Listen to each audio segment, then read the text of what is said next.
beautiful high-level garden that you access by going up that long slope, the existing greenhouse was starting to be pulled apart by the exposed weather conditions here, with glass ended up in next door's garden some mornings, and then once panes had been pulled out, the whole thing was starting to be destabilised.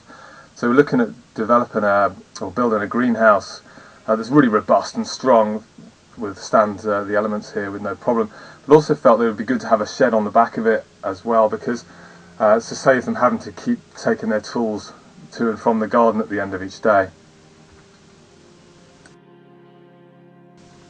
So here's the foundation now that the greenhouse has been removed, and the job is now to take those blocks away and find out where the foundations are below ground level, and then to move all the soil out of there. There's quite a lot of soil here, but there is a dip in the ground level outside of the foundations, so luckily I can just move it straight out of there and level it off, and it'll level off the whole area of that part of the garden.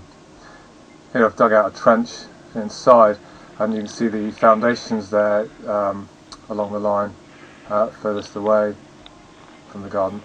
So we now start filling that trench with wet slurry mix of concrete and solid block. And there the engineering blocks have gone on. So that's the first course or two.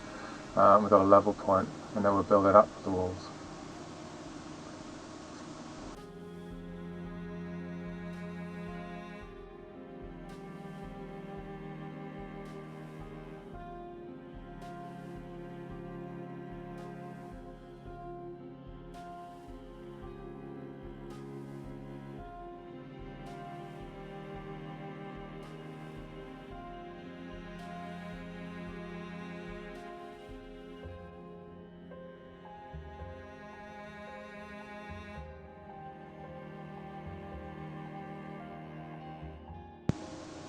Here we are now back on the second visit, and all the materials are laid out ready to be used in the construction of the greenhouse. There's the cedar there, big piles of cedar for the cladding of the shed, the shelving, the structural elements of the greenhouse, the door frames, because there's two doors, one into the greenhouse, one into the shed at the back.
And this is the second day. We've got the cladding on. We're looking at the doing the roof boards, which have got the opening window on one side. At the moment, I'm just cladding out the interior of the shed with 18mm OSB boarding. And I've lined the outside of the shed with a breathable felt, so I can then insulate between the upstands. And there you see the two epdm roof structures being covered. They're going to be slid into position on the back of the shed. And there's the finished job. Called guttering on now.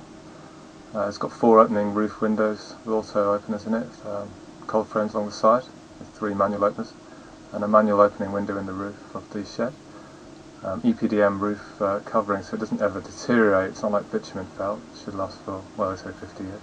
We're tight up against the neighbour's boundary there, and you see that it's still clad, and I've covered it with a cloaking of code 4 lead. It's got mahogany crested ridge across the tops there, and manual opening windows in the side elevations as well to increase ventilation and keep it cool. It's a very sunny position here.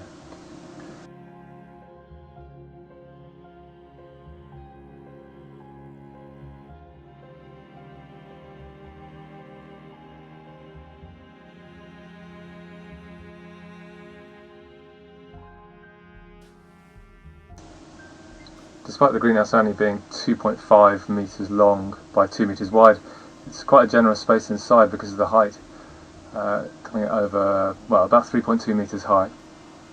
The shed at the back is a great contrast because the insulation inside and the boarding keeps it very cool. Potentially it was going to become a bit of a hot box without that insulation, so this really helps to make it a very comfortable and usable space. And it's just really enjoyable coming out of the heat of one greenhouse into a cool space like that.